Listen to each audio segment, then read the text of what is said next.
Fitzpatrick takes the snap, drops back, lobs it back right corner. Decker! He's got it! Touchdown! Eric Decker scores! And the Jets have won it in overtime!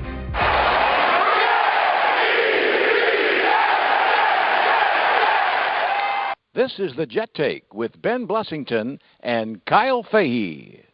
Hello, everyone, and welcome to another installment of the Jet Take. I'm your host for tonight, Kyle Fahey, and I am joined by my main man, Gangrene David. David, what's going on?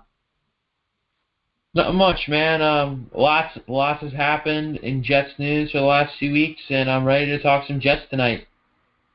Yeah, absolutely. I think you hit it dead on the nose when you said a lot has happened, because a lot has happened since the last time we talked. That was about a week ago, and since then, Darrelle Revis is no longer a Jet. Neither is Nick Mangold, Bruno Giacometti, Nick Folk, or Aaron Henderson, all rightfully so. So let's dive right into that, and let's start with the big one. Future Hall of Famer, Darrelle Revis, lifetime Jet, no longer a Jet. Thoughts on that? It is sad to see Darrelle Revis go, especially since I even met him, and, he will always be known as one of the Jets' greats. I love what he did at corner. He was one of the best at his position, and he was an amazing matchup against elite receivers. And there's a reason why it was called Revis Island, because, you go to Revis Island, you'll get shut down immediately. And also, unfortunately, as Darrelle Revis really just really grew older, he's lost his swagger. He's lost that momentum of his, and I think the Jets made a right move by cutting an aging corner who's pretty much, cutting or releasing one or another, who has been actually making a lot of money as of late. So, I'm going to miss Darrelle Revis very much, but it was the right move by McCagnon, and I believe we saved $9 million in cap space because of it, so I'm very glad by that. Yeah, and sorry about that. Looks like we had an unmuted caller there. I think you hit on the nose there, David. Once again, Revis, that used to be Revis Island. Unfortunately, it hasn't been that in, let's say basically 2 years. I mean, let's be honest. I mean, even the year before, he was okay. I mean, he wasn't the Revis we all remembered. But I think that we lost a legend in Revis. Unfortunately, he did have to go. Well, what are your thoughts on the Nick Mangold release? Because, in his own right, multiple-time Pro Bowler, definitely a Jets Ring of Honor member. I consider him a future Hall of Famer. I don't think he'll be first ballot or possibly even second ballot, but will definitely be a Hall of Famer one day in my mind. Deserves to be in Canton. So what are your thoughts on that? I've also loved Nick Mangold as well, and he was one of my favorite players to watch as a Jet fan ever since I started watching Jet football. He was a great center. He was a great matchup against elite defensive tackles, and unfortunately, injuries just kept hitting us. Injuries kept hitting him. And he's also another aging veteran who would probably end up having a little cap hit going into next year. So I would probably kept Nick Mangold for one more year, because he has that elite experience against these blockers. But maybe Wesley Johnson is the right choice, and I think he is the best choice for center for next season. And let's hope that maybe he can relive Mangold's legacy and pick up where he left off.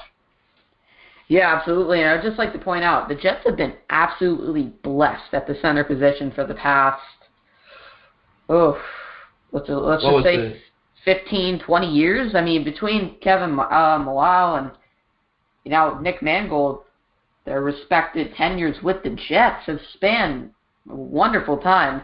And now we're, living in a time where Wesley Johnson has done good. He's shown some good things, shown that he's a young player who has, in my mind, has earned a starting role, but, he's no Nick Mangold in his prime. So I guess we're living on the edge for our minds center-wise. Now, some of the minor cuts that were primarily expected due to cap space, Bruno Giacometti, Nick Folk, Aaron Henderson, your thoughts on those?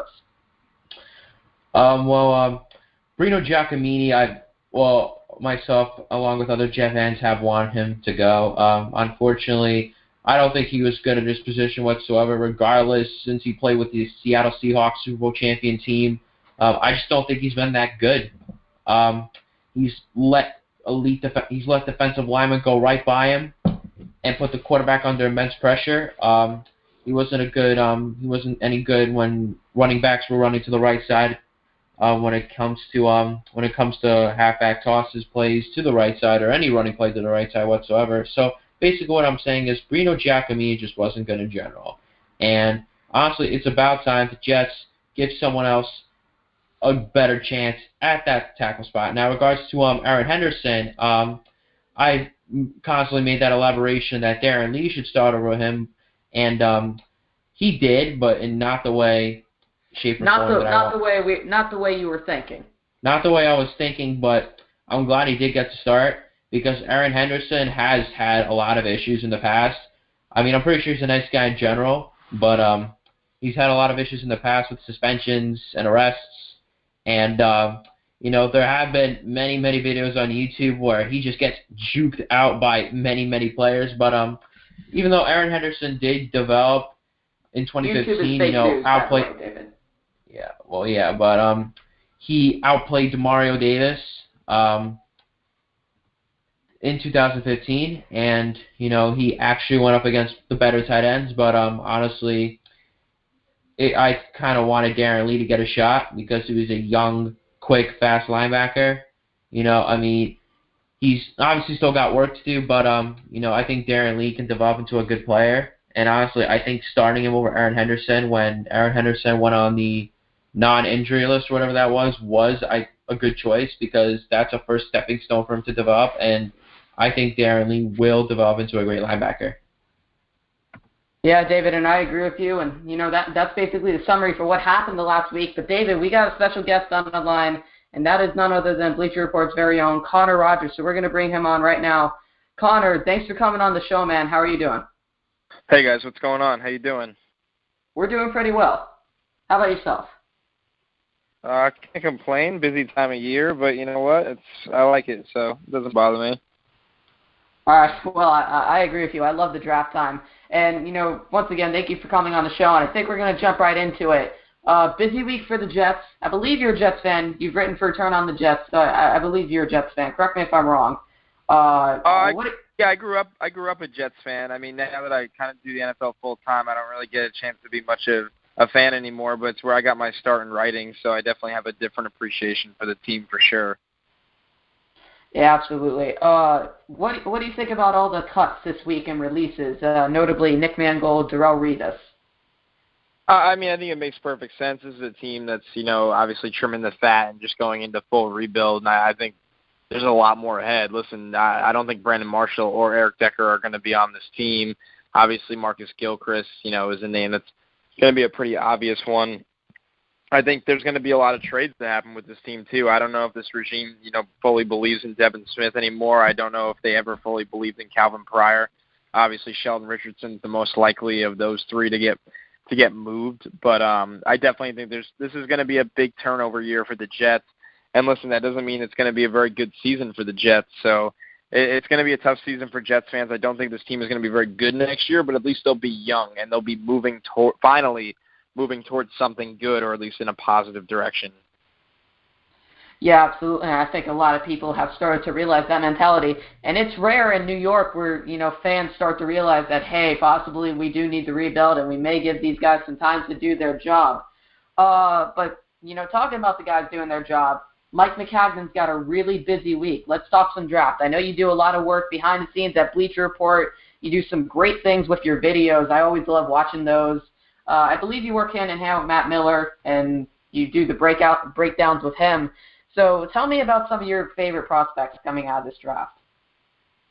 Yeah, no doubt. I mean, there's a lot. This is a special defensive class for sure. I mean, obviously the top, Myles Garrett's going to be a really special threat off the edge, but it goes deeper than that. I really like Charles Harris from Missouri. I think he's another edge rusher that's not really getting enough love right now. I think he's the second best edge rusher in this class. And then, the list goes on in that group. The Derek Barnett's of the world, Carl Lawson, Tim Williams. There's just so many good pass rushers. And then you look at the back end secondary guys. We finally have a good safety class. I think the last good safety class was, at least 5 years ago with Eric Berry and Earl Thomas, and I think this class with Jamal Adams, who could be a little bit of Eric Berry, and Malik Hooker, who actually I see a lot of Darren Sharper in, just a ball hawk, a guy that can go sideline to sideline, incredible range.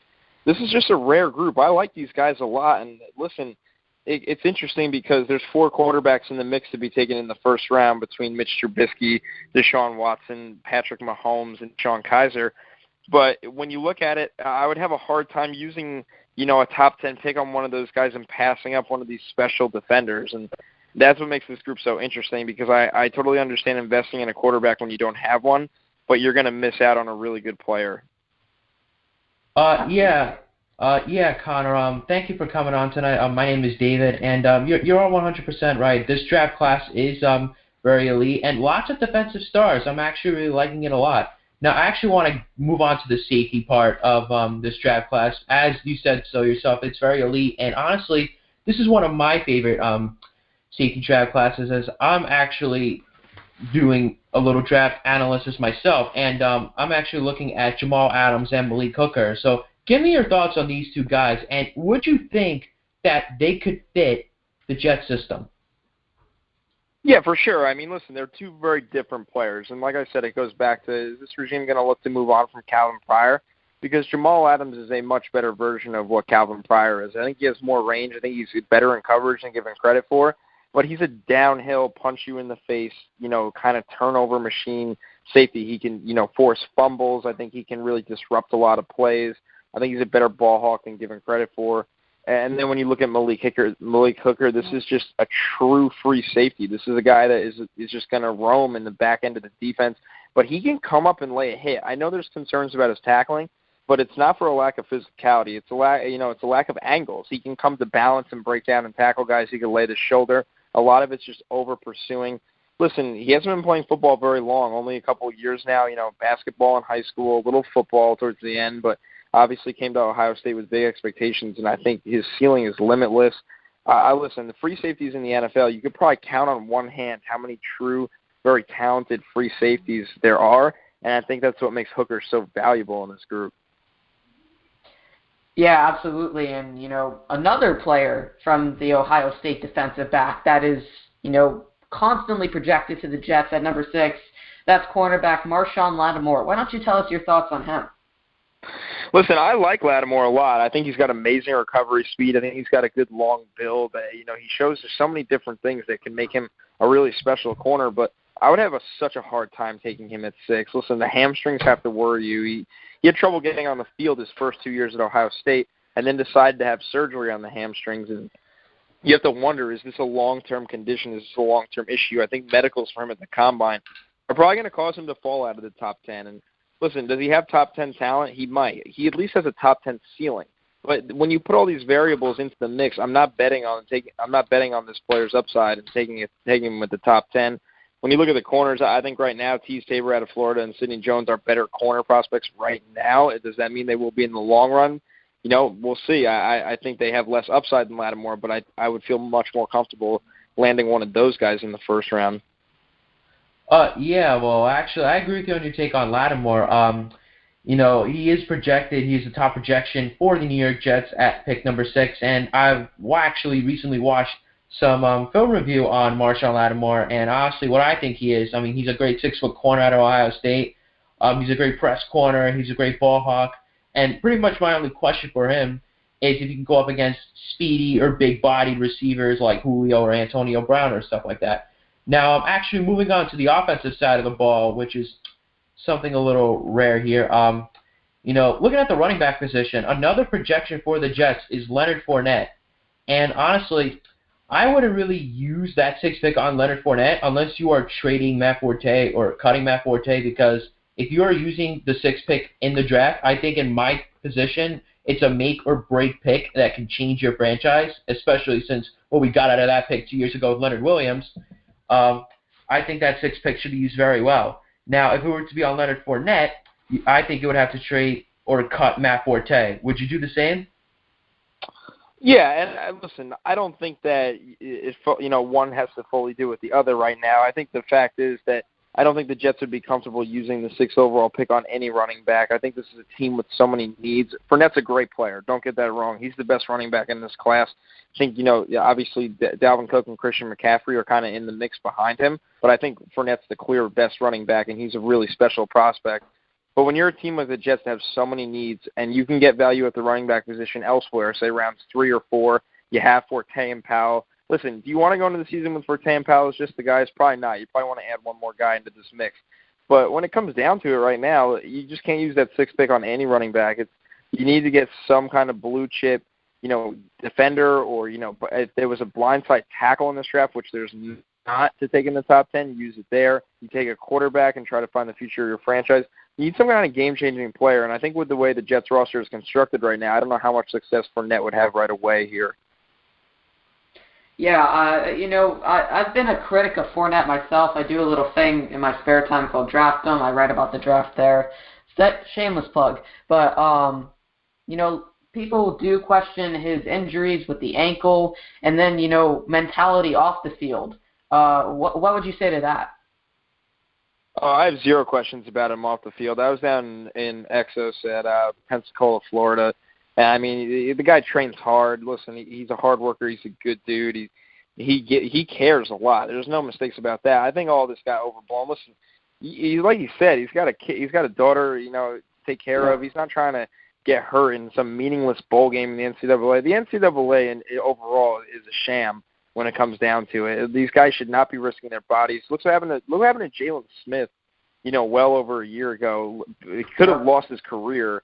I don't blame these guys, and I don't think Fournette's a selfish player. I think he's going to be excellent, an excellent teammate in the NFL. He's going to be a very good player. I'm not really worried about injuries right away, but like any other running back, I think when he gets to year 5 and 6 with his style of running, he could definitely break down. We've seen this with guys his size over the past. Obviously, Brandon Jacobs is a good example of a guy that, a big guy. These guys get hit low all the time, and they really slow down and hit a wall fast.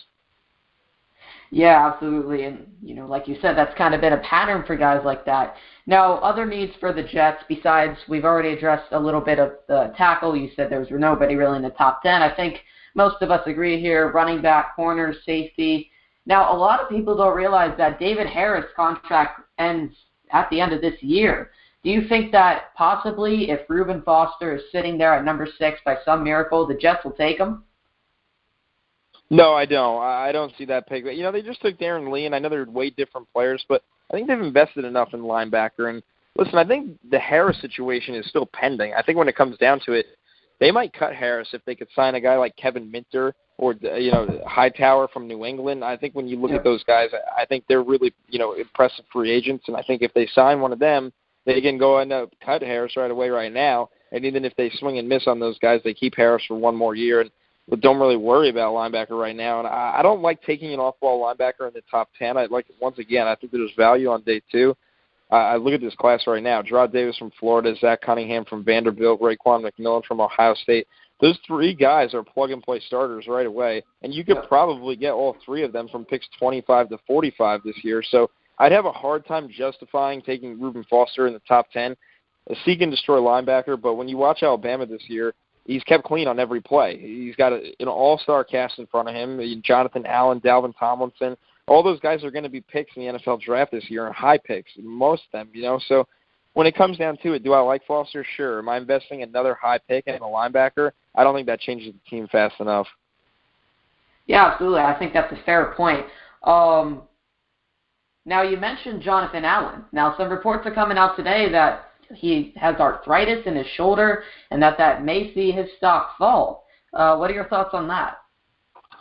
Yeah, we had heard a while back that he has, a couple shoulder surgeries now, and that was going to be a concern.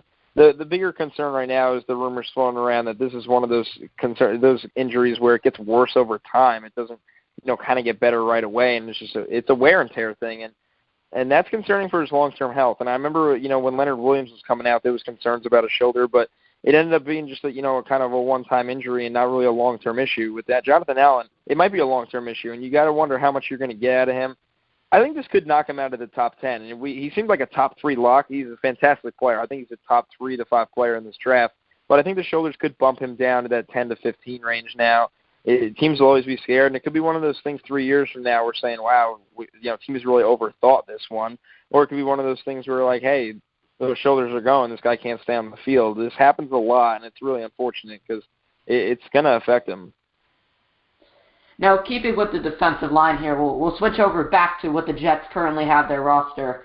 Sheldon Richardson is a guy whose name has been circulating around the trade rumors for what seems to be the past year and a half, or basically since his off-season troubles came about. If you were the Jets, what is the, I want to say the worst you would take for him in a trade? What would be the worst you would take for him? Well, I think the most realistic right now is probably going to be a third-round pick, and I think the idea is maybe you could package him with something else, whether it's another pick, probably another pick, to get a second-round pick, or find your way back into round one with a bigger deal. But I just don't think the value's there right now. I think this guy is, I said coming into the offseason, I thought they kind of blew it at the trade deadline if they could have had a second or a third-round pick. I thought in the offseason they'd be able to get a conditional fourth that can become a third. I think, looking at the D-line needs right now, I think they can actually get a third just because of how the needs have turned out. This interior D-line class is average at best, and you just don't want to rely on rookies right away. And I think when you look at Richardson, I think giving up a third-round pick, especially with how many compensatory picks are given out, listen, I think I'd rather use one of those thirds. And, for a team like the Colts, for instance, shore up their defensive front and take a flyer on Richardson for a third-round pick rather than use that third-rounder in this class. I think that makes a lot of sense. Yeah, I believe it was brought up by, I want to say Ben. Unfortunately, Ben couldn't make the episode tonight. There was an emergency within his family. He does wish he was here tonight, Connor. Ben brought up that possibly trading back into the first round, like you said, packaging our second-round pick and Sheldon Richardson, possibly trade up into those mid-20s, and maybe one of those quarterbacks fall. What would your thoughts be on that? Yeah, well, it depends who it is. Listen, I like Deshaun Watson a lot. I like Mitch Trubisky a lot. I really like the upside of Deshaun Kaiser and Patrick Mahomes. Now, are those guys going to be ready to play right away? I don't think so. But I would understand it. I think it's just a matter of what you end up with. How high can you get up? Because there's a lot of teams in this draft that might be thinking quarterback in the first round that teams are not thinking of. The Houston Texans right now. Listen, Brock Osweiler's not the future there. They're stuck with him for another year, but he's not the future there. Tom Savage, probably not the future there. Big Ben threatening retirement this offseason. The Steelers have to be thinking about their quarterback of the future at some point, so it makes you wonder. Obviously, teams like the Saints and even the New York Giants, listen, Drew Brees and Eli Manning probably had Hall of Fame careers, but when it comes down to it, those guys are getting old, and in Manning's case, declining. You have to start thinking about quarterback at some point. So it's going to be hard for the Jets to get back into round one, and even if they do, I don't know if a quarterback will be there. But it'll be really interesting. I think for the Jets' best case at quarterback is to find a bridge guy for this year while you're kind of waiting on next year's class with the long shot of Hackenberg as well. Try to get a Tyrod Taylor if he gets free. That's the best case scenario. I'm not buying into Mike Glennon. Brian Hoyer, we know what he is, but at the end of the day, somebody's got to start football games. So keep those names in mind. Yeah, man. I actually I agree with you 100%, and especially on Tyrod Taylor, because I think he would be my top quarterback free agent, especially with the skill he's got. I mean, he's a young athlete. He's fast. He's got an arm. And with the receivers and running backs and tight end group we have, I think he'd fit well into our system. Now, you brought up bringing in guys from free agency. I kind of want to move on to free agency a little bit and talk about potential needs that the Jets can get from there. Now, who do you think could replace Darrelle Revis? We were elaborating earlier on that Marshawn Lattimore could have been an option. Now, do you think anybody in free agency could be an option? Do you think maybe A.J. Boyd could do it? No, I don't. I don't think they're going to dole out that kind of money when you're looking at Boyd and when you're looking at Stephon Gilmore as well. I don't think those guys are, I don't think the Jets are going to pony up big-time corner money yet again after the Revis mistake. I think they'll look for, maybe a middle-tier kind of guy, maybe a Drake Kirkpatrick to kind of, once again, be that bridge player along with, who they have in Buster Skrine, Darryl Roberts, and obviously Marcus Williams and Justin Burris. And, listen, like I said, this isn't a Jets team going for it in the offseason this year. I don't think you're going to see the big spending at the cornerback position. I think, if anything, they'll go get a young safety like Tony Jefferson, on the other hand, where a guy that's going to be a piece here for a couple of years. bring stability on the back end. These young corners need stability on the back end behind them. They need someone they could trust. Gilchrist wasn't that player last year. Pryor wasn't that player last year. So I think you shore up the safety position and kind of develop your corners instead of doing the opposite where you pay a ton of money in cornerback and you don't really give them much help behind them.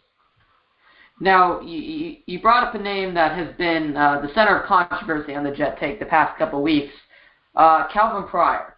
Now, I believe that the Jets should trade him and get the most they can right now while we have a deep draft class and not let him walk at the end of next year, because I don't think we'll pick up his option at the end of this year. But David thinks that we should give him an opportunity to, try and prove himself again. What would you do if you were the Jets with Calvin Pryor? It just depends. You got to know the situation you're in. I think if you can go out and listen, if you go into free agency and you could sign Tony Jefferson, that I have no problem trading Calvin Pryor for whatever you can get, and then maybe you draft a guy like Malik Hooker at 6, where you got your free safety in Hooker, you got your strong safety in Jefferson, and now you're talking about a duo you're going to have for the next 5 years. That's special. That's something that's a plan. Smart teams going with a plan. Now, once again, do you trade Calvin Pryor and assume you're going to draft Jamal Adams? Yeah, that's a little riskier, but it's another way you can go with it. So you can't just trade him and not have anyone. You can't just trot Rontez Miles out there and assume all will be well. It's just not realistic. You might as well keep Pryor in that case. But at the end of the day, there's a reason he could be trading, and it's because they have a chance to upgrade this unit by getting a tandem like Hooker and Jefferson. Yeah, I mean, if we did acquire that would be great for the Jets. Now, Tony Jefferson, we said his name a couple times. He has the connection to Todd Bowles. Pretty young guy, but I want to say 26, 27, something around there. Not going to be too expensive. What are the chances the Jets get him? Is it realistic? Yeah, I think it's one of the main targets you circle on the list. Listen, he's played under Bowles. He likes Bowles. He's young. Keep in mind, when free agents, they're looking for young guys. Like I said, they're trying to put together a core to compete in 2018, 2019. And they're not trying to get guys that are, like the offseason 2 years ago where they bring in Brandon Marshall, Darrelle Revis. Those guys were here for, there was a 2-year window. Simple as that. They're not looking for a 2-year window guys. They're looking for 3 to 5 year window guys. So if you're going to pony up the big dollar, you're, number one, you're solving a huge need. Number two, you're getting a youth movement. So number three, you're getting reliability and accountability because the guys played under your coach and you want them. So it would make sense. And I think if you're looking at the top guys, I don't think they're going to go after, big-time corners. I don't think they're going to go after big-time receivers. The only thing I could see them actually pony up the cash for is safety. Yeah, man, no doubt. I mean, this team does have a lot of holes to build, and we are rebuilding into 2017. We're pretty much using that season for a rebuild, and yeah, we are pretty much developing young guys for 2018, 2019, as it could head into the right direction. Now, however, I can't really say for myself that we should cut every single veteran of this team because I think we do have a veteran, mainly Brandon Marshall, who I think we should have one more year with him. I mean, yes, it's his contract year, and he's guaranteed, I believe, $7 million for next year? Yeah, 7.5. Yeah, I mean, that's the main problem on Jeff Van's cases. But in my opinion, I think Brandon Marshall is the best depth we have at that receiver spot. And if you're going to have a new quarterback coming in there next year, you want to have the best depth at that wide receiver spot so that way that quarterback can develop into a Jet the proper way with these receivers, Brandon Marshall and Eric Decker, as we like to call them, that dynamic receiving duo in 2015. Now, moving into the veteran topic, would you actually keep a Jet veteran that we have into this rebuilding mode? Because, yes, rebuilding is all about young players, but would you keep maybe one or two veterans or no? I would keep David Harris around. You can go into free agency and maybe you get a good deal for a guy like Minter or Hightower, but I think just a veteran presence and command in the locker room and just play on the field is still fine. I would think about keeping Harris around.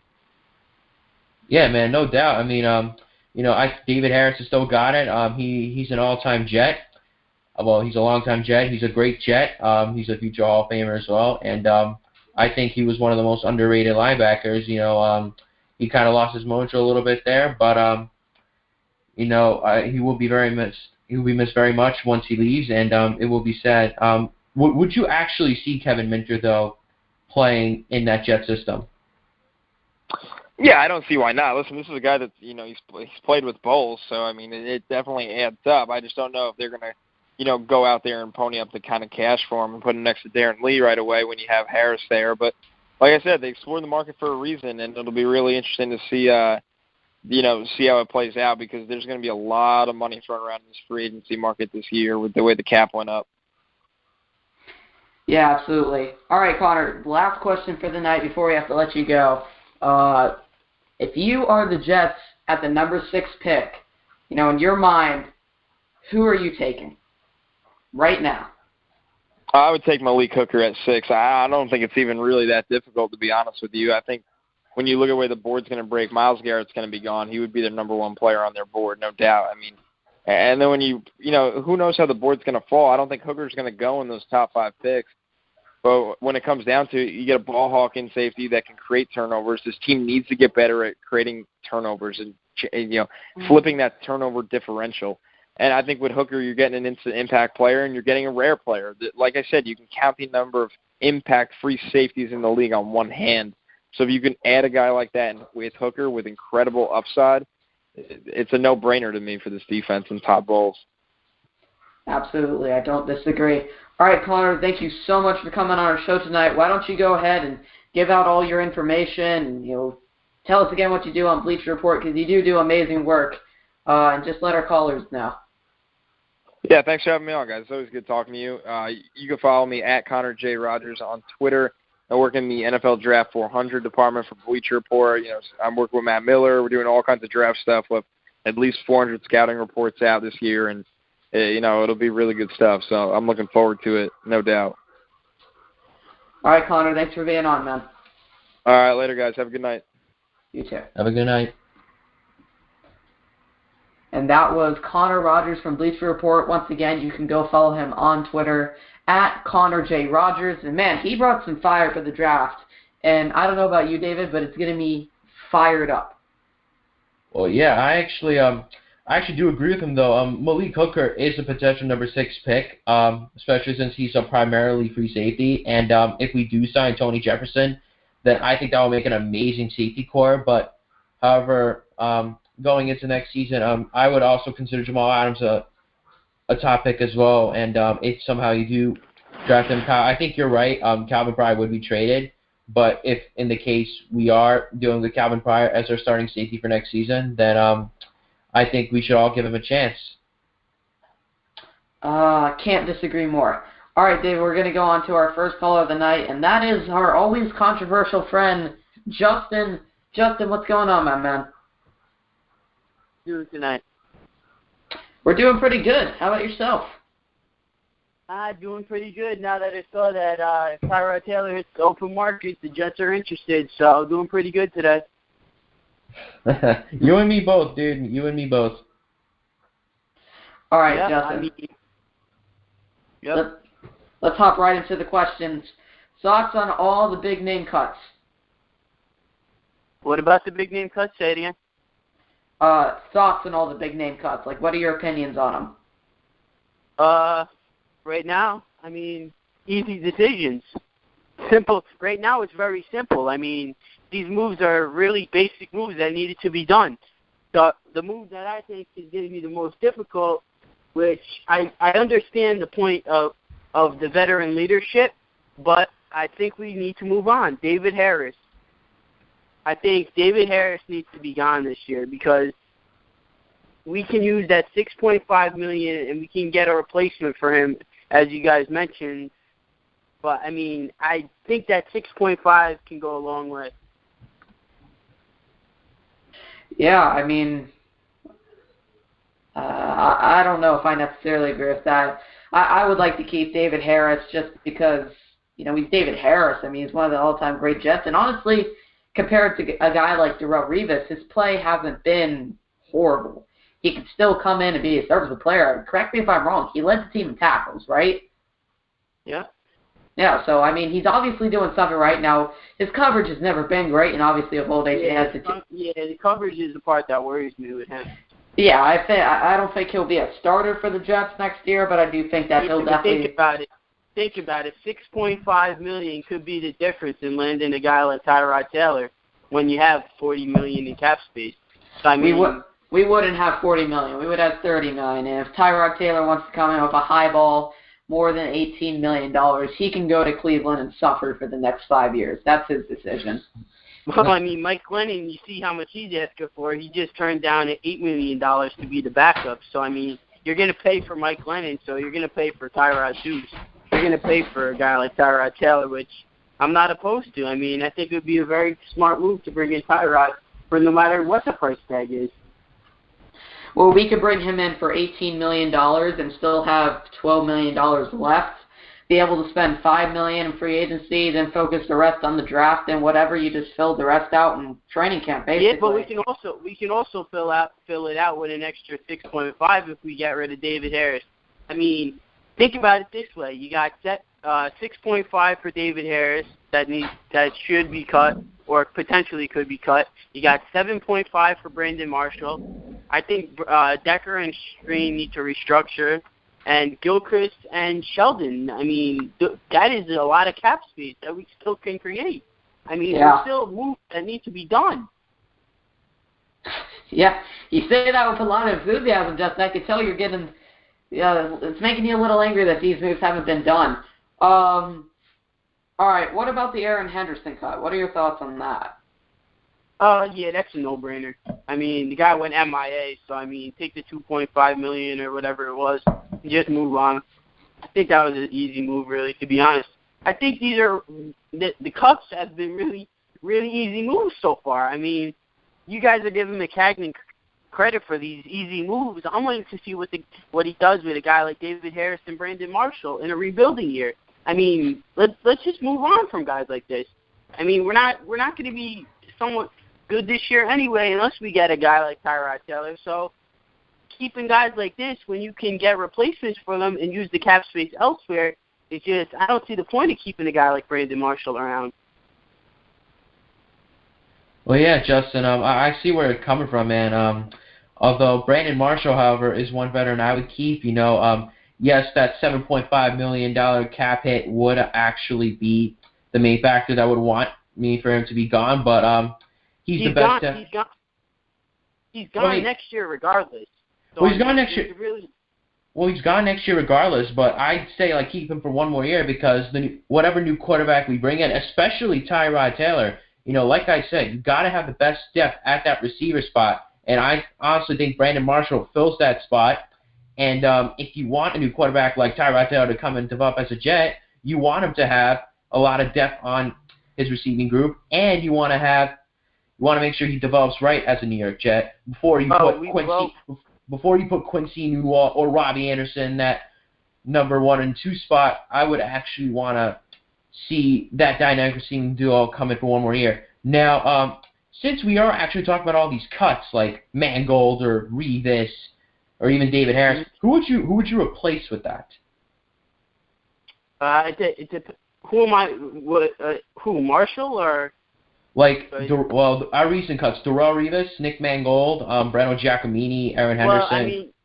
It all depends how See, this is the problem with the cap space right now. We need to get the money and cut these guys. See, if you don't want to cut a guy like David Harris, I understand that one. I mean, the leadership, I understand that one, but I mean, you got to create as much cap space as possible. So I mean, keeping guys like Marshall and Harris for another year, it's just delaying the process when you can get replacements for them with the money we got. So it all depends how free agency breaks down. That's really what depends on what I'm going for in the draft to replace these guys. So knowing how much you want Brandon Marshall gone, who would you want to replace him? Well, I mean, it depends if we're going to keep Decker. I mean, the wide receiver position is pretty deep. You guys mentioned that keeping Brandon Marshall around, but I mean, a wide receiver position. Let's just see if Quincy Enunwa can be the number 1 receiver. I mean, the guy hasn't asked to be the number 1 receiver, but I still think Quincy Enunwa can be a number 1 receiver because he can do some of the things that Brandon Marshall can't do, and he's a mix of Eric Decker and Brandon Marshall. So, I mean, I'd rather see Quincy Enunwa take on the number 1 role this year. Well, I could see where you're at, seeing Quincy Nunez in number one role. I see him as a potential number one role, but unfortunately, I kind of think there are still some things he needs to work on. I mean, he's had a lot of great catches over elite corners, like that 25-yard touchdown catch over Malcolm Butler in that Patriot game. That's a key play for him. Even saw him even going one-on-one with the Pro Bowler Stephon Gilmore even as well, and he made some plays over him as well. But honestly, I think he would just have to work on his route running a little bit because his route running is a little raw. Yeah, exactly. And so he can work on it next year when Brandon Marshall's not around. All right. Well, we're probably going to keep Brandon Marshall for one more year because he loves his team, I'm not so sure about that one. All right. Well, if they do decide to cut Brandon Marshall, then honestly, well, you'll obviously have a smile on your face. Now, let's go into draft talk for a little bit, Justin. I actually want to get your takes on the draft since Connor Rodgers actually brought a lot of fire on the draft. He would actually want Malik Hooker at number 6, and if Tony Jefferson were to be signed, that would make an elite safety core. Do you agree with Connor Rodgers that Malik Hooker could be a potential number 6 pick, or would you possibly draft someone like Marshawn Lattimore, who comes out of Ohio State, who I think is a great press corner and who's actually pretty tall for what he is right now? Yeah, I mean, I mentioned those two guys to you guys weeks ago. I love Malik Hooker, the guy that has an axe for the ball. I mean, I think he has a little bit of Ed Reed in him. But, yeah, it depends how free agency breaks down. But, I mean, Malik Hooker, I think he's the top one on my board to draft right now. Definitely Malik Hooker might be number 1. I mean, I had no problem. I'd love that pick, Malik Hooker. And, I mean, it depends. If we do get a guy like Tony Jefferson in free agency, I like Marshawn Lattimore, too. We could get a safety and a cornerback, fix the secondary, and that'd be really good for free agency. Yeah, I don't think it would be bad. All right, Justin, thank you so much for calling in, man. Why don't you go ahead and give us all your social media? My Twitter is @Justin2413. All right, Justin, thanks for coming on. Great takes. All right, thanks, guys. All right, that was our good friend Justin. Of course, you can go follow him on Twitter for the address he just said. If you weren't listening, sounds like your fault. Just kidding. All right, we're going to go on to our next caller of the night, and that is our good friend Alex. Alex, thanks for coming on the show, my man. What's going on? Hey, fellas. How you doing? Thanks for having me on. We're doing pretty good. Lots to talk about. I hope you're ready. Hope you're bringing some fire tonight. Are you? Let's go into it. All right. Darrelle Revis, Jets legend. Nick Mangold, Jets legend. Both no longer on the team. Well, Revis actually has till the 9th until he gets cut officially. But both, in essence, no longer on the team. Thoughts on that? Tough week. 2 legends gone. 2 Ring of Honor candidates. 1 Hall of Famer in Revis, and a potential in our hearts, definitely Mangold. Tough to see him go. Unfortunately, this is a business too, and we got to get into the business of winning football games and being competitive. So we had to make some tough cuts this year, but definitely 2 great Jets. We're gonna miss them, and appreciate just the style and the manner that they went out. These guys are 2 awesome guys that you can definitely look back on and just be proud of as New York Jets. Yeah, absolutely. In both of their primes, I mean, they were amazing players. They were drafted in how many years of each other? 1 or 2? I mean, Tannenbaum did some good things for this team when he was drafted. I mean, the one draft he got Mangold, DeBrickashaw, Ferguson, David Harris, and then I think a year or 2 later, Revis. So he did a pretty good job. I wonder if we can get that guy back anytime soon. But, some of the smaller cuts that happened this week, Aaron Henderson, Nick Folk, Reno Giacomini, were a little bit expected. What are your thoughts on those? Yeah, definitely expected those to – I made a small list for myself, and those guys were on the list to make some cap space. As part of the rebuild, you have to look at where your money is not, you're not getting the most out of it. So, those areas we were hurting. Those guys weren't contributing big numbers for us anymore. So we had to make some moves, and it may seem pretty drastic, but at the same time, we're giving ourselves the opportunity to improve each of those areas. Yeah, absolutely. Yeah, man, Alex, I actually want to thank you for calling in tonight, man. We do got to rebuild, and we do got a lot of work to do, and some of these veterans like Rivas and Mangold, like, you're right, they aren't putting us big numbers anymore, especially Rivas, who was one of the highest paid corners in the league. Myself, along with other Jet fans, were actually expecting him to get released. And honestly, I'm glad that he got released because, honestly, he was just a very, very arrogant player who just thought of himself as the best. Meanwhile, he just got beat all year. And pretty much throughout all our minds, we were just saying, wow, we spent big money on this. How nice. Now, looking at replacements, now you can use free agency and the draft for this. Who would you use or who would you get if you were dealing with free agency or you were dealing with the draft to replace Rivas or Mangold and to fill up those holes to fulfill their legacy? Right now I think most important is to keep Wesley Johnson. I think he was very serviceable last year, and he did well. We do have some very, very tough defensive linemen in the AFC East that we competed against, Ndamukong Suh and some other players like that. And, he handled himself, pretty well. And I think with some more time, getting more games under his belt, I think he could be the center for the next few years. So I think it would be important to get him signed in and get him under contract, and then possibly look later into the draft. If they want to use somewhere from between the third round and beyond that, and get an offensive lineman, another center, another tackle, something like that, I think that would be a very, very smart thing to do, and develop the guys kind of the same way that we did with Brian Winters.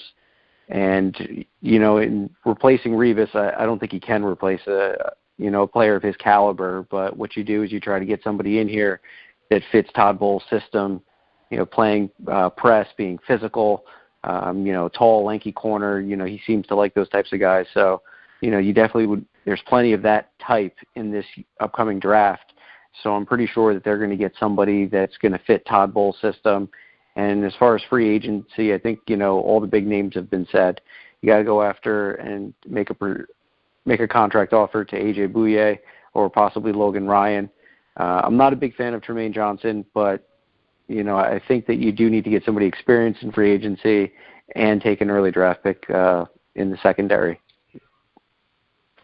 Yeah, absolutely.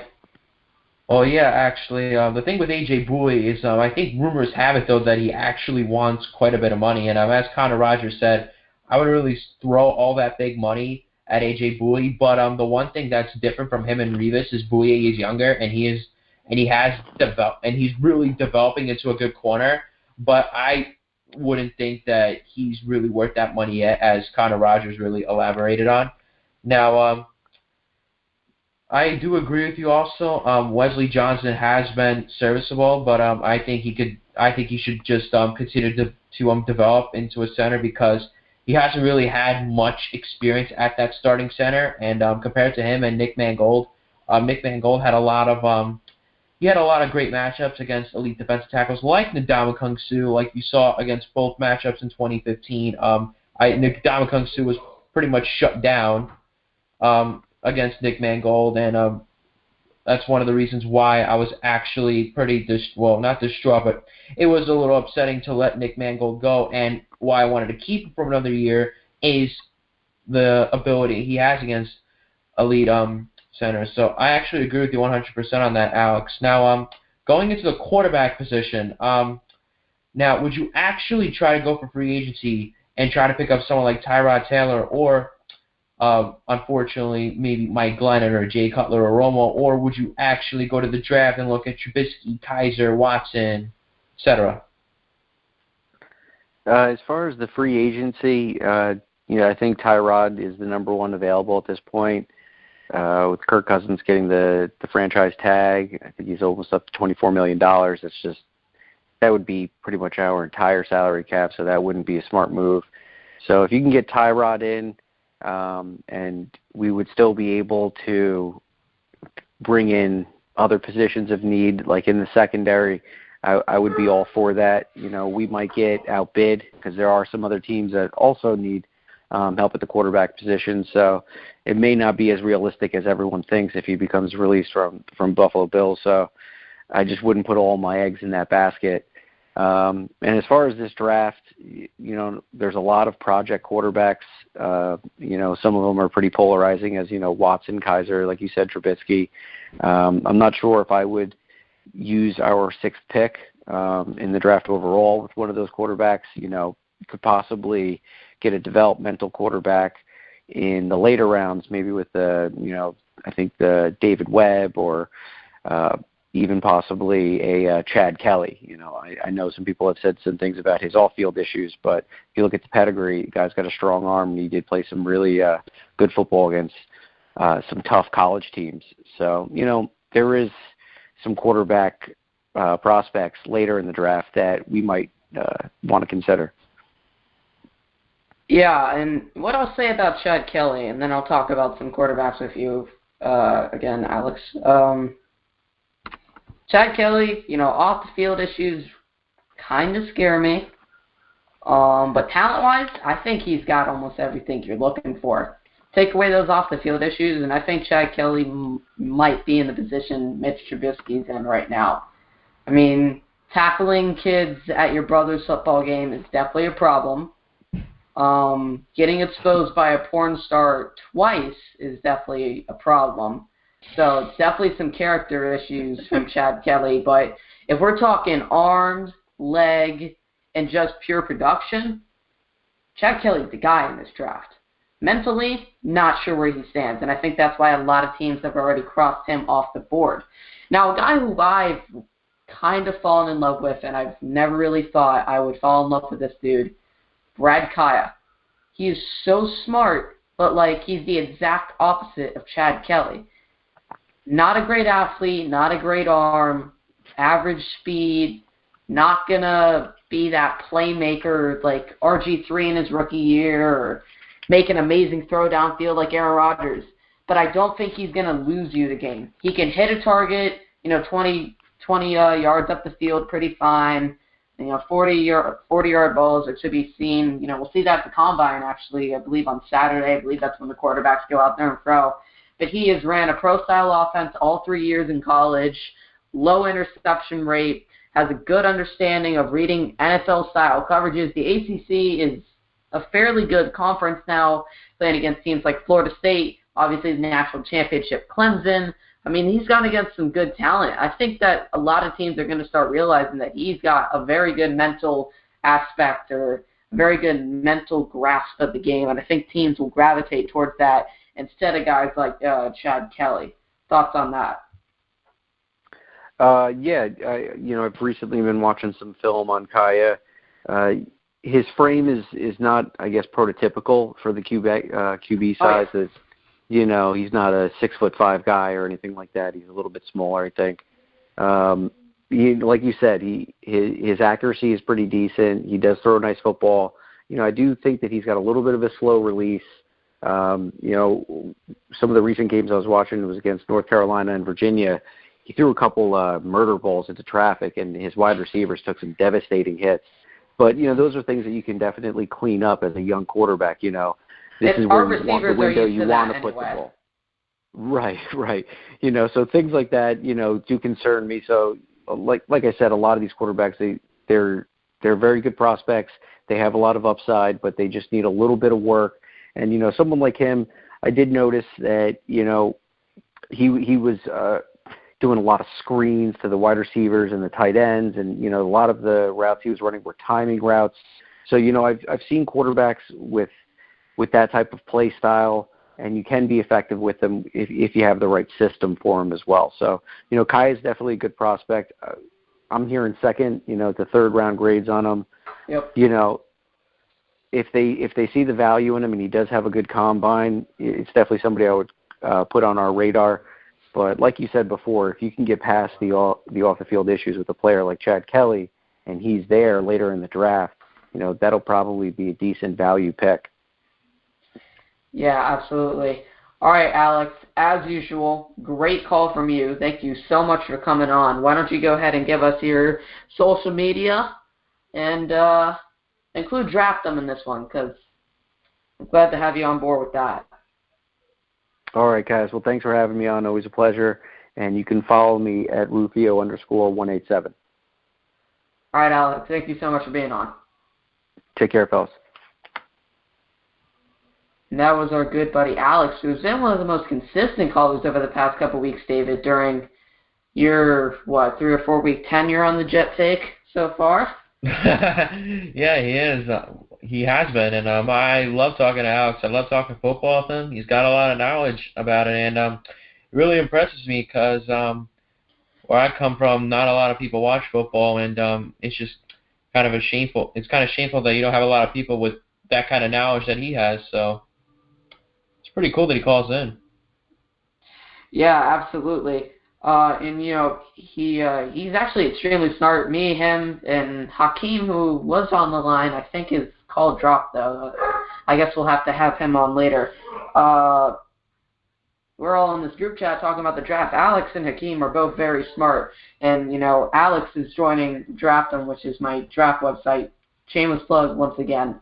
But enough of me. We're going to go on to our next caller of the night, and that is our good friend Ryan, who's also another very consistent caller and always has some great takes.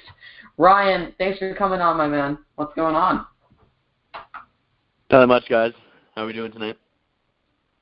We're doing well. David, checking on you. You doing well? Yeah, I'm doing well, man. Thanks for calling in, Ryan. Now, let's jump right into it. Thoughts on the cuts of Revis and Mangold and Giacomini and Henderson and pretty much the rest of them? Yeah, well, obviously the Revis and Mangold cuts were tough because, they're Hall of Fame type of players. So that's always tough, but, it's business. They don't deserve the contracts that they were making anymore. And, I think the Jets have done everything right so far. We've had to get rid of these kind of bloated contracts. These are players such as, Brino, Giacomini, Henderson, basically everyone we cut. They didn't deserve the money they were making, and the Jets really needed the cap space. So I think everything we've done so far, even though it's been kind of tough, is necessary. And hopefully we'll sign some good free agents in free agency next week. Yeah. No doubt, Ryan.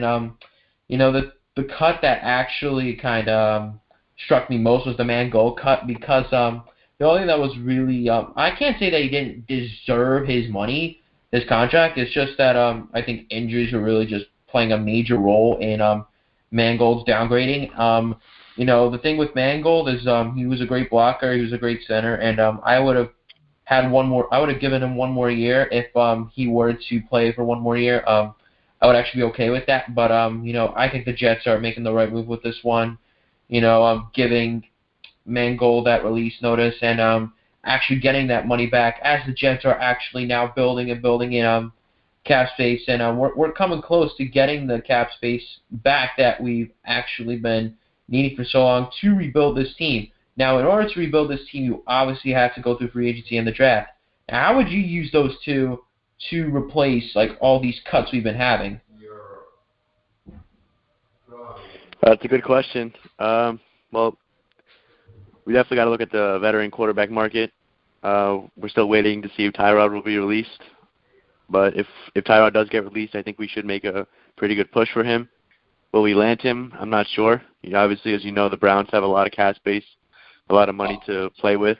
They have $102 million in cap space right now. Yeah, so there's no competing with that. Million. But you definitely got to at least try for him. That you can't just go in and say that because Tyrod Taylor, he's a very serviceable quarterback, top 10, 15 range, very steady. So I would definitely try for him. But I'm not putting my eggs in that basket. I really don't expect him to be released by the Bills. I think that would be stupid by them. So I'm not relying on that. And for agency, I'm looking for as it was reported today, the Jets expected to be in for Tony Jefferson, which I'm very happy about. He's one of those under the radar type of guys. He's going to get paid a decent amount, probably $8 to $9 million, I'd say.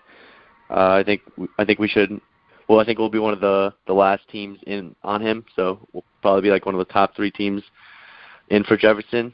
I love Boye. That's probably my number 1 guy I want this free agency. I know it's expensive. He's probably going to get 12 to 13, but he's 25 right now. He's going to be 26, and coming off this season, I think that if you're going to give somebody a long-term contract, you give it to someone cheap this time. Unlike last time where we paid Darrelle Revis, who was 30 years old, a lot of money, and Boye will actually be cheaper. This contract will be cheaper than the contract we gave Revis most likely. So I think that if we are going to roll out the big bucks, which I don't really want to do, but I think it's kind of necessary for the secondary. Well, yeah, I mean, the difference with Boye and Revis is that, yes, he's 31 years old and he's an arrogant, cocky corner, while A.J. Boye, he's developing, and he's really developed into a great corner, especially when it came to the playoffs. I think he really shined in that divisional round, and it's a little skeptical to say if you really want to throw all this money at a corner who's just really been emerging this year, because you never know next year if he comes to the Jets, he could have a down year, and then we're just gonna come right back at it. The media and the fans will be all over him, and we'll all just be saying, why did we waste all that money on him? This guy's just overrated and whatnot, and it's just a little bit risky to just invest all that money on just a little bit of an emerging corner. Now, going into the corner position, we were actually talking about this with Connor Rodgers earlier. I don't know if you listened to it. Marshon Lattimore, corner at Ohio State, great press corner, great ball hawk, and he can hit. But the question is, would he actually be able to play in that number 1 or number 2 spot against big-bodied receivers or speedy elite receivers like Antonio Brown or Tyreek Hill or Julio Jones or really any big-name receiver that's right now? Do you think someone like Marshon Lattimore could potentially fill up a spot for the Jets? I think he'll definitely be there for us. I'm kind of torn between Lattimore. I definitely like his potential. He's fast, but he's only a 1-year starter. It kind of scares me. But I could definitely understand the pick. We definitely need a secondary. But if I'd rather just trade back and take the guy from Florida State, Teez Tabor or Teez Tabor. I'm not sure if I pronounced that correctly. Florida, but you're gonna get me triggered, man. You're gonna get me triggered. I like him better than Lattimore, for being honest. Yeah, I think Quincy Wilson is ahead of Teez Tabor because I think Teez he'll struggle against faster receivers in the NFL, kind of like Revis, but I don't think he's on the mental level that Revis was. He was just a very smart guy out there. The Teez he will be a very good number 2 corner in the NFL. Maybe an average number 1. I think he's more prototype to be a number 1.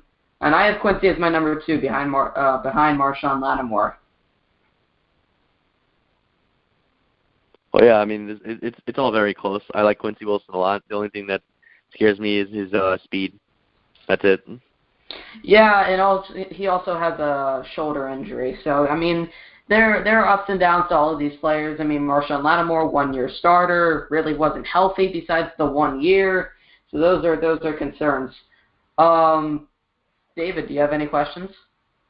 Well, yeah, I'm actually Kyle did make some points on Quincy Wilson. We were talking about it sometime earlier in the year. That shoulder injury could be concerning, but Quincy Wilson, I could actually see as a potential number 2 corner, not just really for the Jets, but for any team really. But I want to move on to another position, and we were actually talking about Tony Jefferson, the safety position, and Connor Rodgers was actually projecting Malik Hooker to be the number 6 pick for the Jets, and he was also elaborating on drafting Hooker and signing Jefferson would be a good move, and I actually agree with him. I think that would be an excellent move. So would you actually try to have Jefferson and Hooker with that safety core, or would you consider maybe drafting Jamal Adams, or maybe would you consider doing something with Calvin Pryor as well? I'm going to agree with him. I like the Hooker and Jefferson duo. As I said for the last couple of weeks, I'm looking to try to move on from Pryor this offseason. So I think forming a duo of Hooker and Jefferson will give us a safety duo we never really had here, and probably one of the elite duos in the league for years to come. 100%, man. 100%, man. I agree, Kyle. Yeah, I mean, that would be great if we were to get those guys. Don't know what the cap situation would be like after that. Don't know if there would be room for Tyrod, but guess you can only focus on one thing at the time. All right, Ryan, thank you so much for calling in, man. Why don't you go ahead and give us your social media, or your Twitter, or whatever we use now. All right, guys, thank you for having me on. You guys can follow me at NY_JetsNation98. Have a good night, guys. All right, Ryan, thanks for being on. All right, and that was our good friend Ryan, who one of the most consistent, and we're going to continue on with consistent, unlike the Jets winning seasons, and that is our good friend Hakeem. Hakeem, you are on. What is up?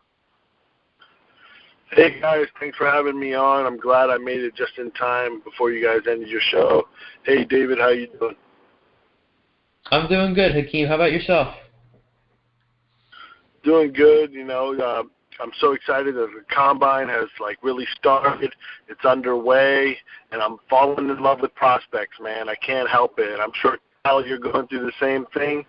So, it's just an exciting time for any football fan, right? Absolutely.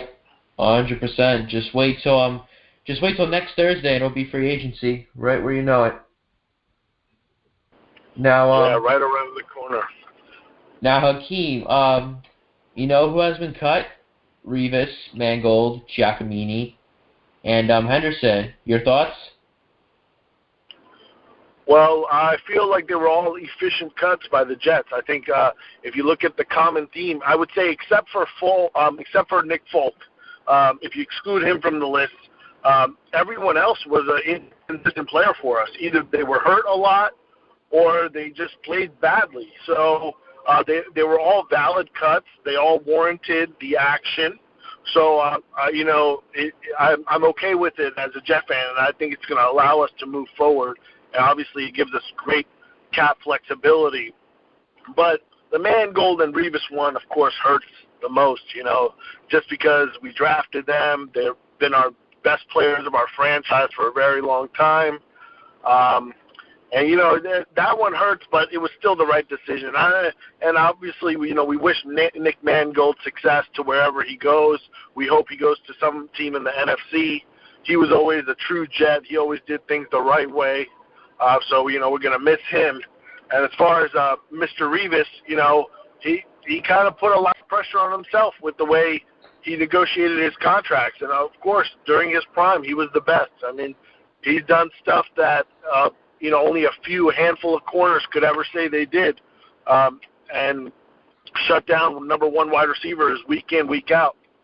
But, he had a down year, and Jets were paying him a lot of money, so, obviously he wasn't worth that value anymore. But, he's a great franchise player. Hopefully he makes the Hall of Fame, and we'll see what happens. Yeah, I think he'll definitely make the Hall of Fame. I think he's the first ballot guy, in my opinion. You take away this really 1 year, I can't name a really bad year for Revis.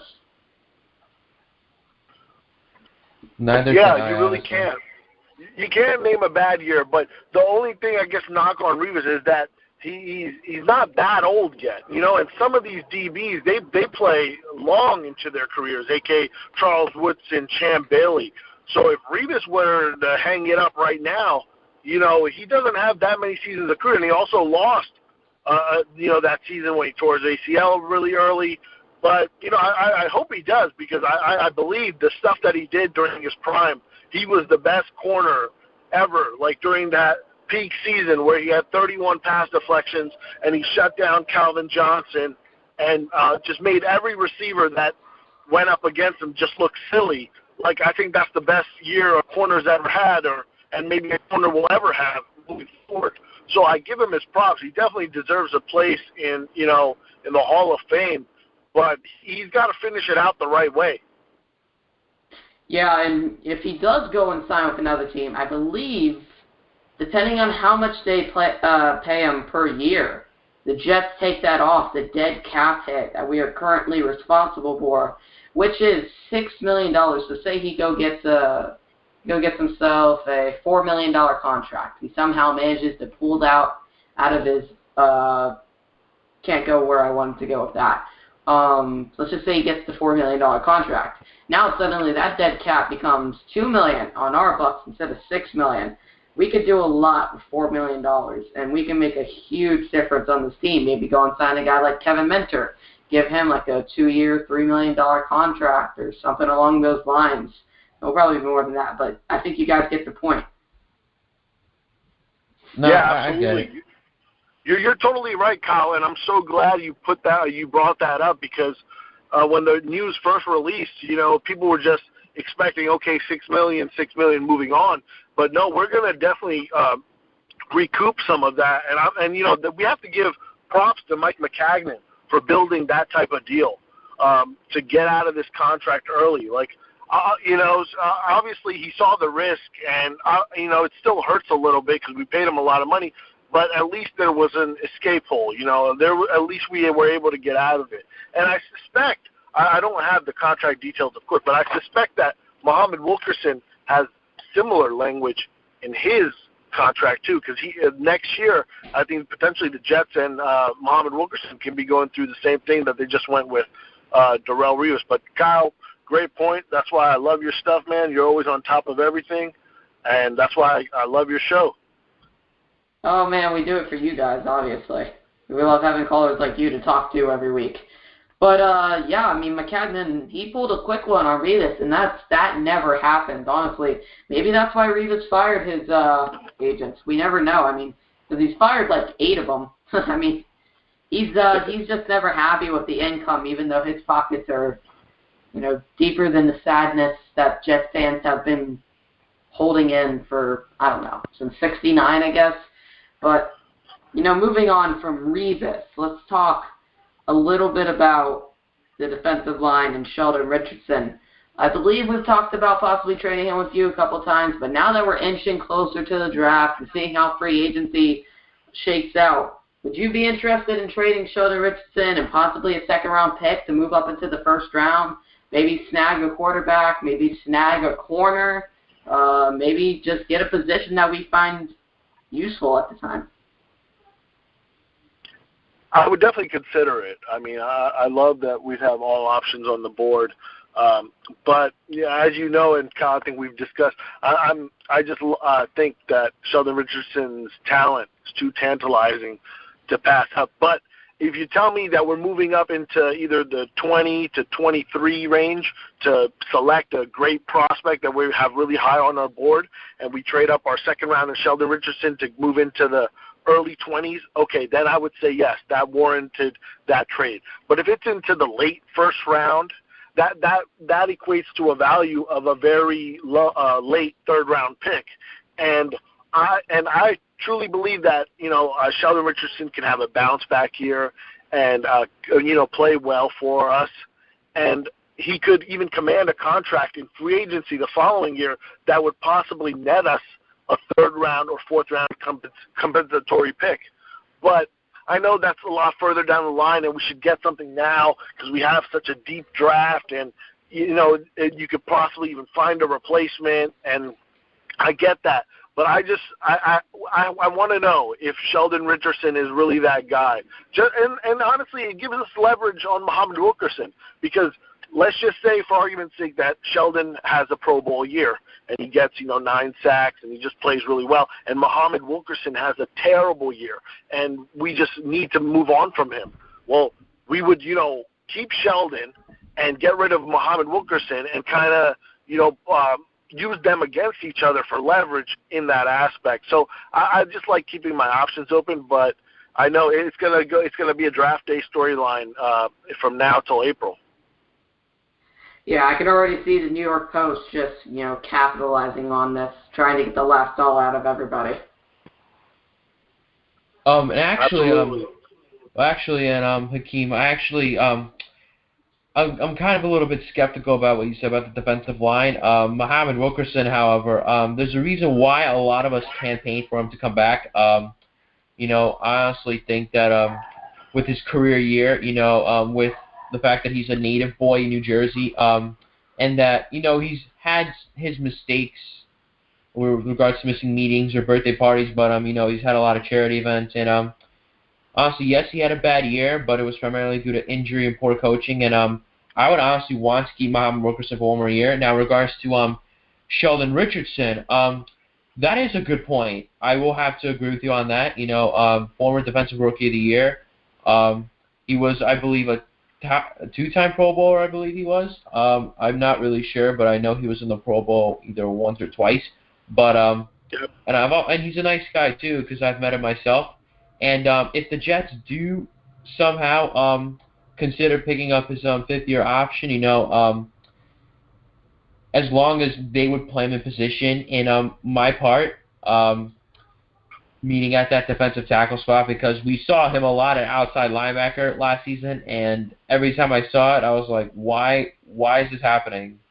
So if Sheldon Richardson does come back and play in position, then I'll be okay with that, but most likely they're probably going to trade him, and they're probably going to get some sort of fourth-round pick from it. Now, who would you want to replace Sheldon Richardson? And actually, Hakeem, I'm going to ask you about replacements for these potential cuts or current cuts, such as Sheldon Richardson. Now, Dontari Poe, however, great defensive tackle for the Kansas City Chiefs. I know lots of teams are going to be on him, and Casey, they're not picking up his fifth-year option. Would you consider Dontari Poe a potential replacement for Sheldon Richardson, or would you maybe want to let someone like Deion Simon or Lawrence Thomas fill that role? Yeah, if I had to move on from Sheldon Richardson, I would stick to just grooming an in-house candidate for him, because we're already stacked at the position, and Dontari Poe is going to cost a lot of money. I don't think we need to even look outside of the organization for that defensive line replacement for Sheldon Richardson. We got Anthony Johnson, who we signed, who I think is going to be a solid player, and he provides some nice depth. But, yeah, Lawrence Thomas, I'm really high on him. So I would love for him to get that opportunity, along with, Muhammad Wilkerson and Leonard Williams starting at the defensive end, and then we'd have McClendon and Simon battling for nose tackle, which is a nice 3-4 front in itself. So I get that totally. And about Muhammad Wilkerson, I actually like Muhammad Wilkerson a lot, and I do believe he's going to have a bounce-back year. The only reason I keep Sheldon Richardson is to keep them kind of leveraged against each other. And obviously, you're going to make a decision on one of them next year, or maybe this year if they get rid of Sheldon Richardson. But I think that, if Sheldon wants this big contract, he's got to have the best year of his career. So I want that to be with us, and I want him to, explode with us, the team that drafted him, and then maybe, boost his trade value significantly. But I like Muhammad Wilkerson a lot. I think he finished strong He finished the season strong, ending with 2 sacks in the last 2 games. I think he's definitely a cornerstone piece for us. And, I think the injury definitely affected him. And, of course, he's had those missed meetings. But, I think we kind of blow it out of proportion sometimes. Like, we get on him about missing meeting, and that's fine. And, of course, he should never do it. And he's making too much money to do it. But he's human, guys. Like, think of yourselves. Like, have you ever missed a meeting or been late to a meeting? Like, that happens to us all the time. But I get it. I know that he's, making tremendous money, and he's in the spotlight, and, he has all these resources to never be late, but we're all human, and I think sometimes, people just forget that. Yeah, man, no doubt. I think that they're 100% right about Muhammad Wilkerson.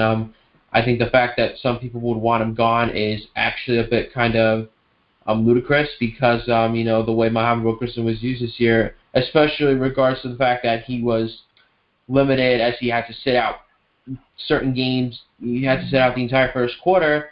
It kind of stung me a little bit, and it shocked a lot of Jet fans, and it really kind of depleted the depth of that defensive line.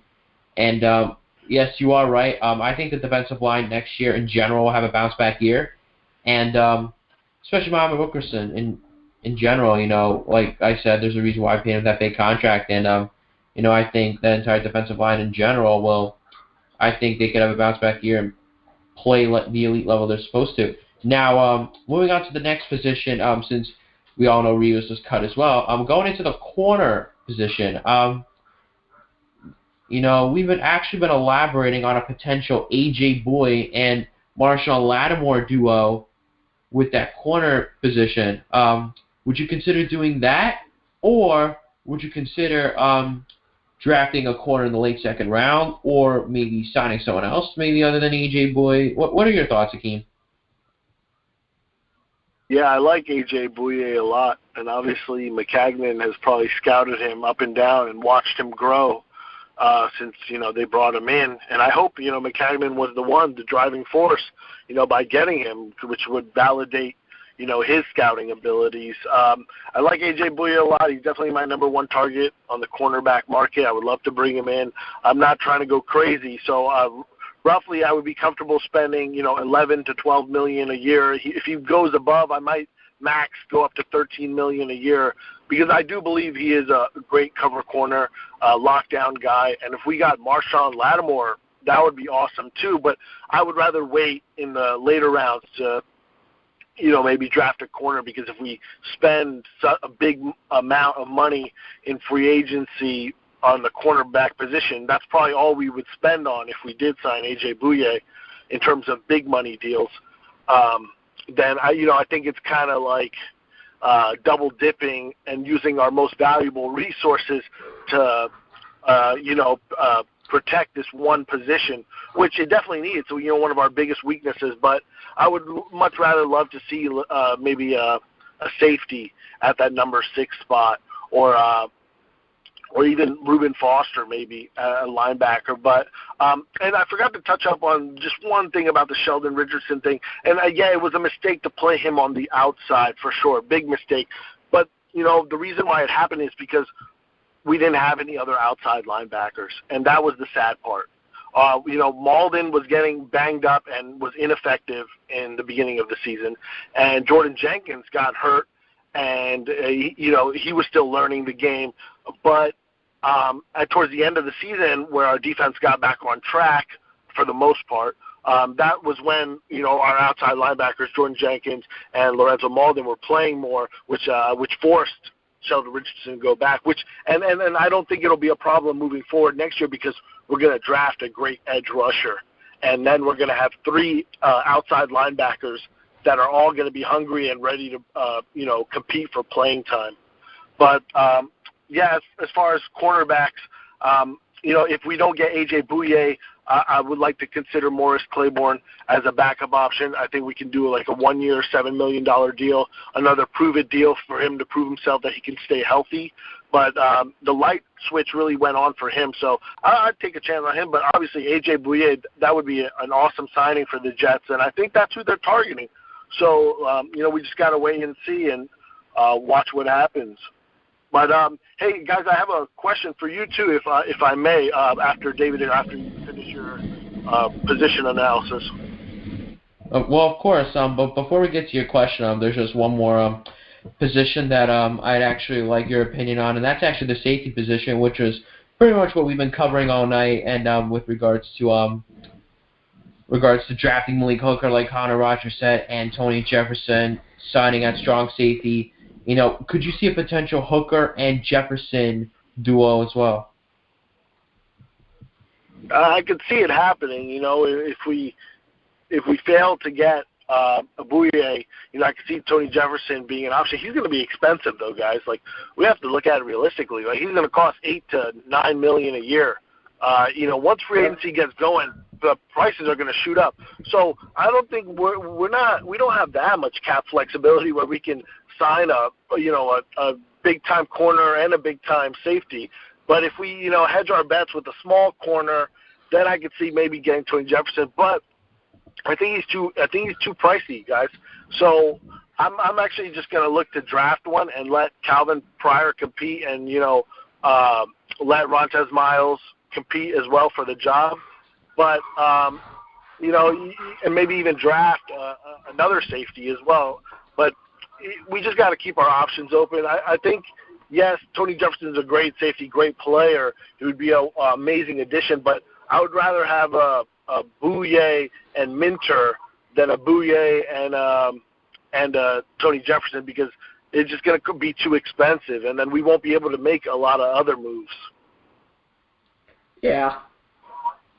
All right, Hakeem, what's your question? All right, guys. So, think about what would your ideal draft be for the Jets if you went from rounds 1, 2, and 3, and just players that you would just be so happy with, you would give the Jets an A+ grade if they drafted this person on first, second, and your third round. And Kyle, I know you probably have some good players in mind, and I'm sure you probably have players that you're just in love with. So I'd like to hear your thoughts. And then David, of course, yours as well. Oh man, number 6 is hard because I feel like there are going to be a lot of really talented players sitting there that I think are more worth the value of 6, but we have bigger needs. So I guess I'll go with Malik Hooker. If I had my way, if I was really building the Jets, I'd probably go Reuben Foster.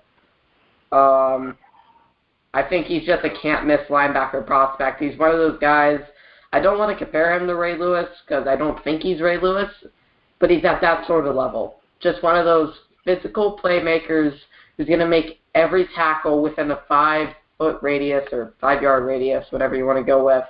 He can go side to side. He can cover. I've seen him done a pretty good double-A gap blitz. He's comes from a very good scheme that is pro-ready in Alabama. Connor Rodgers made the argument a little earlier that he's surrounded by great guys in front of him. He would have that at the Jets too. So, I think, basically everybody at Alabama was an NFL level. So he was the head honcho of the NFL level defense. And in my mind, even though they didn't win a national championship, the best team in college football and the best conference in college football. And trust me, Florida has played Alabama a bunch of times. Back-to-back years in the SEC championship. I'm a Florida Gator fan. He has demolished us every year. Our running backs coming out of that game injured, not playing the bowl game because of him. They call him the human missile for a reason. So that's what I would go with in the first round.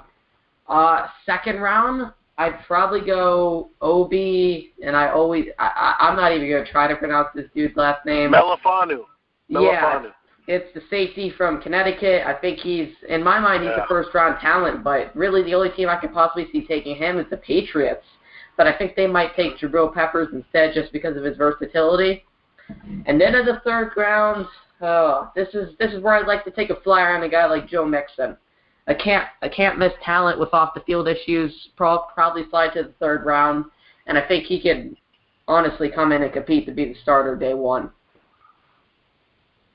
And what about for that last third-round pick? Do you have any idea? Have you been researching that area yet? Yeah, it's basically a fourth-round pick. It's the last pick in the third round, so I don't know what we're going to do with that. A name to watch out for, though, probably Corn Elder, cornerback from Miami. That's a guy who I've seen going around that area, and it definitely fits the Jets' needs. And what I'll say about him, very good zone coverage type of guy. I think he's okay in man. I wouldn't classify him as good. He's not going to lose you games, and I think he's a guy that Todd Bowles can definitely work with. Reminds me kind of Justin Burris, basically. So just a guy that the Jets would like to work with. Yeah, absolutely. Corn Elder is a good prospect. David, what do you think? For the first round, as Connor Rodgers was pretty much elaborating on Malik Hooker, I would take him. But my original primary pick was Jamal Adams, mainly because he's a great special teams player. He's big-bodied. He's a great ball hawk. He can cover, and he can hit. He's played very well in LSU, and I actually enjoyed watching that film of him, and I also liked it a lot. For the second round, I can't throw a specific name, especially for the third round. Maybe for the second round, however, if Quincy Wilson would fall in that spot, or maybe Tre'Davious White out of LSU.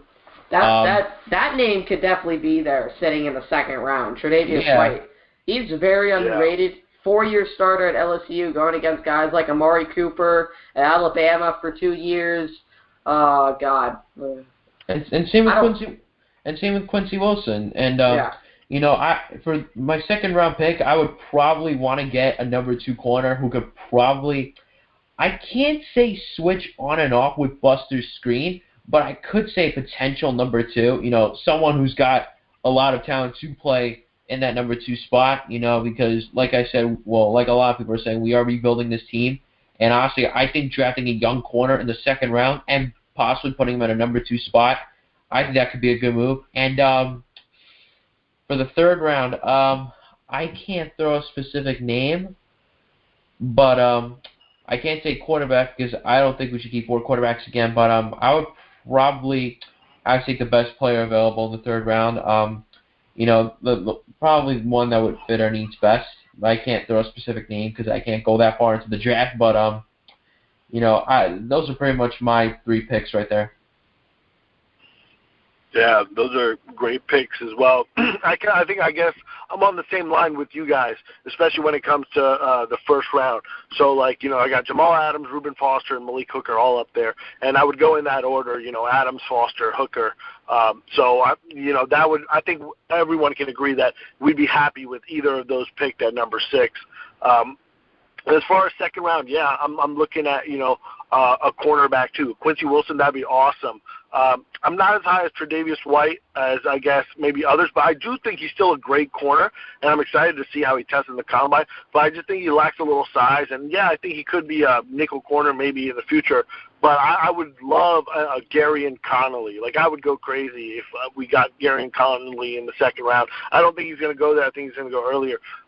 But that would really make it for me. And our first third-round pick, man, a guy that I love a lot, and I just think he's going to be a day one offensive starter, and that's Deion Dawkins out of Temple, left tackle. I think he can play left tackle, even though, you know, scouts want to say he's better suited for a guard, which I actually agree with, yes, but I think he can still play left tackle. He's got long arms, he's strong, he's just so solid, and he has 4 years of starting experience at Temple, left tackle.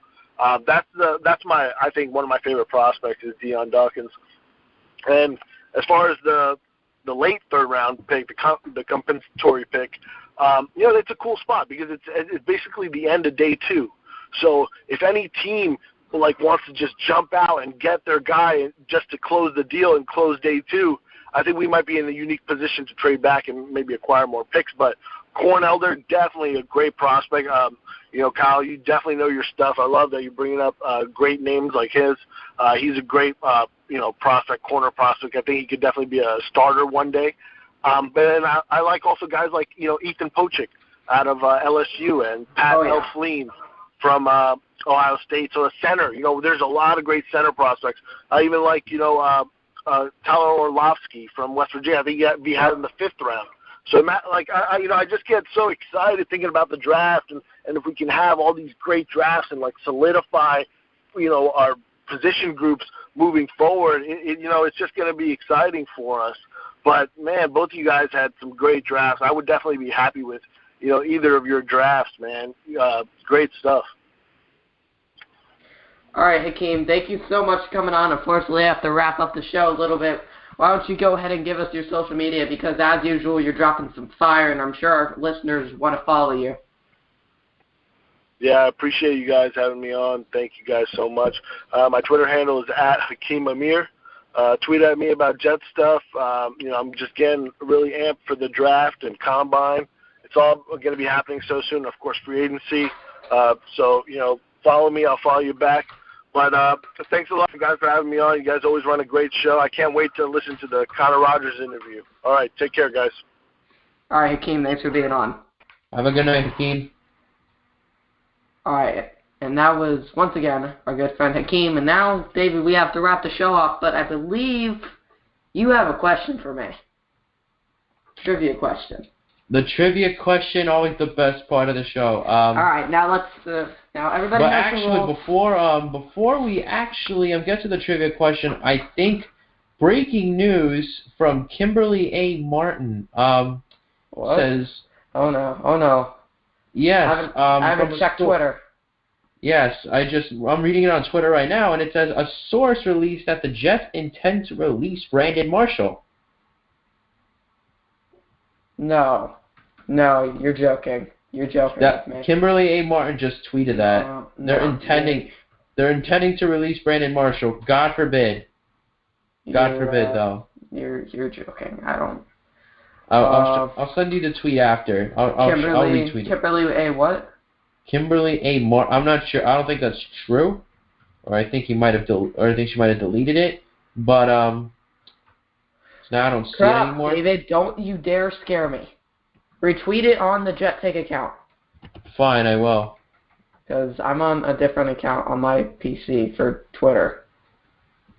Oh, correct. Okay, but anyhow, I'll get to that. But the trivia question will be in the time Santonio Holmes played for the Jets, he had 2 key game-winning touchdowns. Who were the teams that he had them against? Oh my God, they're actually going to release him. I'm about to rage so hard right now. They're releasing him. They're intending to release him. Oh my God. Okay. So, David, I didn't really listen to your trivia question. I just want to go ahead and put out the stupidity of the Jets organization. So this. Oh my God! You got to be kidding me. No, David, I'm about to go in on this one. I'm getting closer to my mic. We'll get to the trivia question in a second, but let me just put this out there. One, I do think it's time for Brandon Marshall to go. I don't disagree with us getting rid of him, but releasing him, that's pure stupidity. Trade him for something. Get some sort of value out of him. Get rid of the dead cap that he has. Put it on some other team.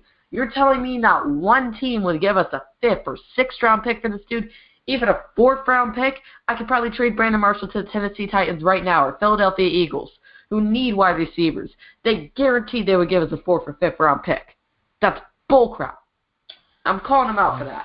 They want to go and trade for Brandon Cooks, some 5'11" slot receiver who's only good because of Drew Brees, but we can't get a 4th or 5th round pick for Brandon Marshall? That's bullcrap.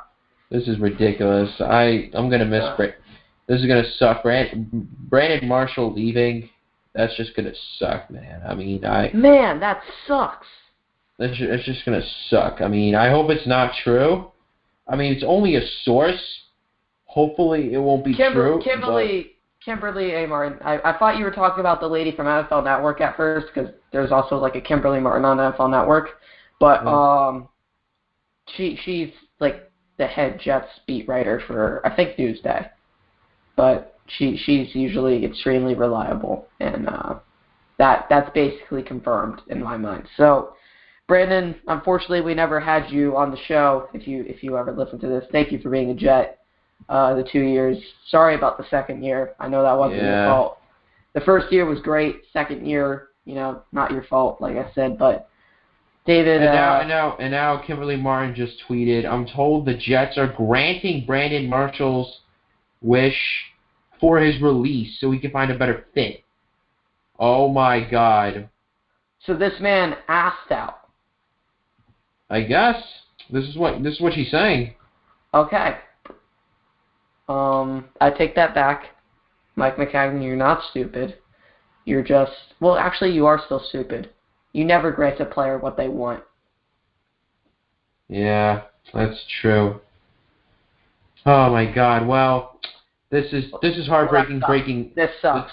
This is heartbreaking news right now. I'm too pissed off to even go back to that trivia question because no, you're gonna ask the trivia question. We're gonna move on and we'll end the show. All right. So the trivia question is, Santonio Holmes caught 2 key game-winning touchdowns in his time with the Jets. What teams were they against? Ooh, Houston Texans and Cleveland Browns. You are correct. Boom! Yeah, I remember watching the Houston game and the Cleveland game. All right. That obviously doesn't count for Ben and I's total, but David, I think we're gonna I think we're gonna end the episode right now. Yeah, we're gonna end on before we can actually rage. Yeah, this is just. This is even news to me. This is just unbelievable. All right, guys. Well, thank you so much for tuning in. If you're listening on iTunes, thank you for your support. You can follow us on Instagram @thejettake, Twitter @thejettake. Obviously, just search The Jet Take on iTunes, Google Play, SoundCloud, Stitcher, Podcatcher, any other thing you think a podcast would be on. We're probably on there. Thank you guys for all the ongoing support. Ben will be back next week. David, good job filling in tonight. Like to thank Connor Rodgers for coming on the show. He dropped some fire. And, of course, all of our callers, Justin, Hakeem, Alex, Ryan, and just thank you guys for all the support 24/7. Totally different Jets next year. Until next time, thanks for tuning in, and go Jets.